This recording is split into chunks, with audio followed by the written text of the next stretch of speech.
Kita ini sebagai warga Jakarta, saya ingin bertanya, yang kita perlukan adalah sinergi bersama, bukan cari panggung lalu menyalahkan seorang guru. Tolong dia nggak usah ngeles lagi karena jejak digitalnya ada, Pak. Kecuali saya nggak punya jejak digital.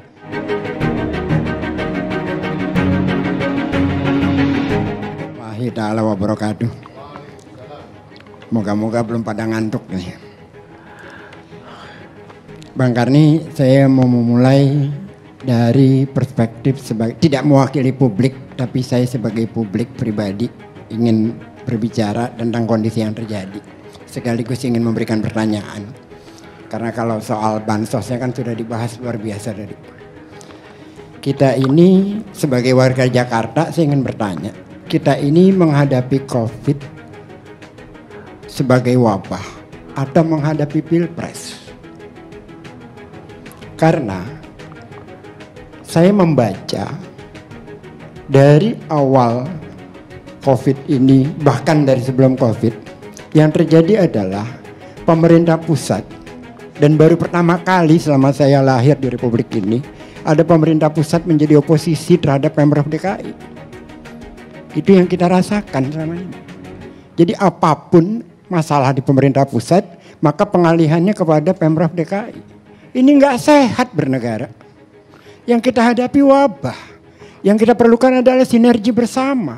Bukan cari panggung lalu menyalahkan seorang gubernur terus menerus. Dan seringkali setelah disalahkan diberikan jawaban. Dan jawabannya itu membuat blunder yang menyalahkan pertama. Kan gitu melulu. Lihat aja. Dari mulai COVID terjadilah. Pada saat pertama kali Pak Anies mengumumkan. Sampai ke kemarin. Jadi sebagai warga gitu ya. Saya tiap hari ini berhadapan. Saya bukan lagi menjadi aktivis sosial sekarang Pak Karni. Saya menjadi pemalak. Pemalaknya gini. Setiap teman-teman saya yang pengusaha itu ganti berganti aja. Di kelurahan ini kurang sekian, tolong bantu saya di sini. Di kelurahan ini tolong sekian. Dan akhirnya di sebuah grup WA itu saya dijuluki, lo kayak pemalak guys ya.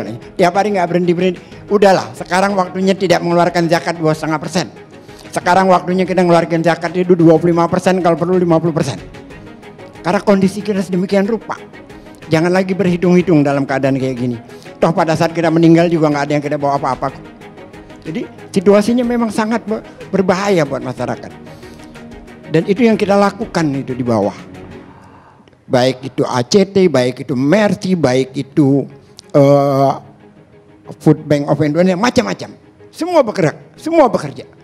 Tapi di atas jadi panggung gak normal. Kok tiba-tiba saya menjadi kangen terhadap presiden yang kita sama-sama lawan bersama dengan Pak Ali Muchtar Ngabalin zaman dulu. Soeharto itu, Murdiono itu kalau bicara hati-hati. Kalem sampai kita itu bosen dengarnya. Tapi semua menteri sama suaranya. Gak beda. Harmoko itu kita juluki, mohon maaf dengan segala respek, semoga diampuni segala dosanya dan dia damai di alam sana. Enggak, Harmoko masih hidup. Enggak, Pak Murdiono. Juga dengan Pak Harmoko waktu itu kita menyatakannya adalah hari-hari omong kosong Pak Harmoko itu. Dengan segala respek Pak Harmoko. Tapi dia katakan harga bawang 500 per kilogram di TV, kita temui di pasar 500. Enggak berubah. Dan semua menteri sama. Dan kalau sekarang masing menteri jadi panggung. Kita yang di publik sedang berusaha mengupayakan masyarakat untuk diselamatkan berkolaborasi dengan pemerintah pusat maupun Pemprov. Tetapi melihat setiap hari santapan yang kita lihat adalah bagaimana kerimutan-kerimutan itu dijadikan segregasi di antara para pejabat itu sendiri. Kan lucu ini.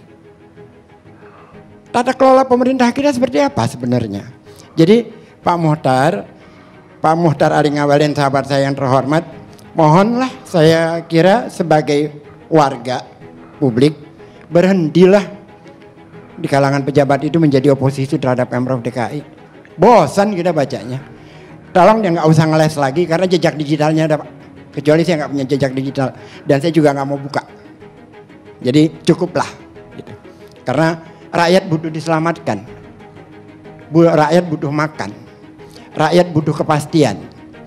Kalau yang pertama tadi saya mengkritik tentang pola Ya. Yang kedua, saya ingin mendukung pemerintah pusat maupun Pemprov. Saya ngerti betul bagaimana persoalan data di lapangan. Tahun-tahun 2000 sekian saya melakukan operasi katarak gratis. Ada ribuan yang kita operasi. Ini kaitannya dengan data ya, data di lapangan. Anda tahu tingkat masyarakat yang katarak di Indonesia itu berapa? Nomor 2 atau nomor 3 tertinggi di dunia. Di zaman-zaman itu, pada saat kita melakukan katarak gratis itu, seringkali terhambat. Kenapa? Karena rumahnya berkeramik dan tidak dianggap miskin. Lalu saya datangi satu persatu. Apa yang mereka katakan? Pak, jangankan untuk operasi yang 7 juta di zaman itu. Untuk mengasih transport makan anak saya aja saya nggak mampu saat ini. Jadi mengelola kemiskinan itu memang nggak bisa dengan angka, Pak. Harus tahu di lapangan persis.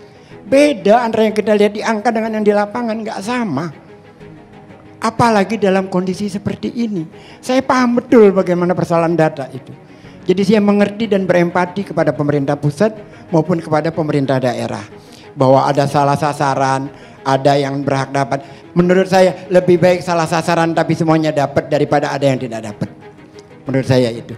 Sekian saya kira karena sudah malam sekali. Terima kasih. Assalamualaikum warahmatullahi wabarakatuh. Waalaikumsalam.